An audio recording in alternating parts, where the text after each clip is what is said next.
Alright, so it's a wireless tilt mouse. So tilting the handheld unit that is not connected to anything with wires will then transmit a signal to the base unit, which will control the mouse on the computer through USB. Or there's the option where you can switch it to play a video game, Minesweeper, on the TV. So I'm just going to sweep down now and just look at the base unit. Alright, yeah, so this is the base unit. It's receiving wirelessly with this receiver a signal that would be transmitted from the handheld unit. This microcontroller here is controlling the reception from the wireless, then communicates with this microcontroller here. And there's some circuitry that will let you select either to communicate through USB to a computer or to communicate through this RCA cable to an analog TV. This here is the transmitting unit, or handheld unit. It's got 3 buttons here for the mouse buttons. You use it by tilting it to control the mouse. All the circuits are inside. There are accelerometers in there. There's a calibrate button here to calibrate the accelerometers. Power switch here. And there's a microcontroller in there controlling that. Okay, so let me stop. So what are you going to demo first? We're going to demo the USB function first. Okay, so this is the, as you said, is the controller, which is wireless. Yes. Alright, so fire that up. I'm going to turn that on. The little LED inside is blinking. Now, this base unit is powered by USB, so when we plug it in, it should turn on. And it now started the mouse to blink. is moving.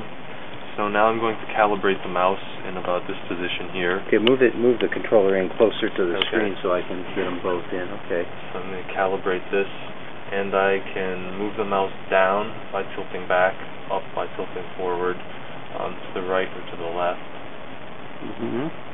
And if I want to, for example, click on this link that says News, I can do that with the left button here. There's also the middle button, which using this browser should open the link in a new tab, which I just did. Oops. Switch to that tab. And also right click to bring up this menu. I want to open in a new window. So it has all the functionality of a regular mouse, basically. It seems to be quite smooth. Did you use some filtering? Did you low pass filter it or smooth it in any way? There are some low-pass filters between different signals just for stability. In terms of the smoothness, what we did was we decreased the sensitivity from what was transmitted or just measured by the accelerometers because the gain was too high there. So also when we hold down a button, there's this problem. You don't want the mouse to like jiggle around when you're holding onto something, or it counts that as a drag.